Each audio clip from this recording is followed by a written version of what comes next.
তিনি চশমাটা খুলে চোখ মুছলেন। আমার বন্ধু শফিক, যে আমার পাশেই গুলি খেয়ে মরে গিয়েছিল, ওর কথা খুব মনে পড়ছিল তখন।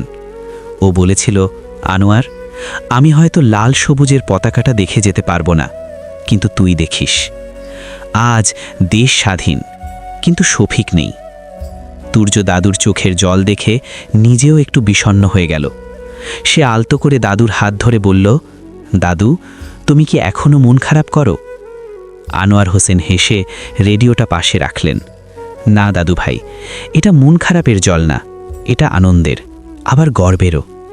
এই যে তুমি আজ নিশ্চিন্তে ঘুমাও, নিজের ভাষায় কথা বলো, স্কুলে যাও, এটাই তো আমাদের বিজয়। শফিকদের রক্ত বৃথা যায়নি। তুর্য উঠে দাঁড়িয়ে স্যালুট দেওয়ার ভঙ্গি করল। দাদু, আমি বড় হয়ে আর্মি হব, তোমার আর শফিক দাদুর মতো দেশ পাহারা দেব।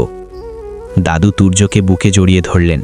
তারপর পকেট থেকে একটা ছোট্ট ভাঁজ করা নতুন পতাকা বের করে তুর্যর হাতে দিলেন।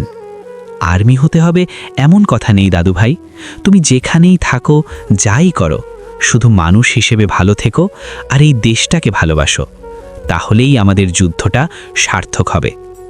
তুর্য পতাকাটা শক্ত করে ধরল।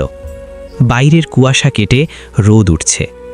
জানালার ফাঁক দিয়ে আসা রোদের আলোয় তুর্যর হাতের লাল সবুজ পতাকাটা চকচক করে উঠল।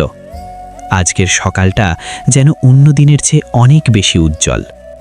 বিজয় দিবস শুধু একটি ছুটির দিন নয়, এটি আত্মত্যাগ, গর্ব এবং দেশপ্রেমের শপথ নেওয়ার দিন।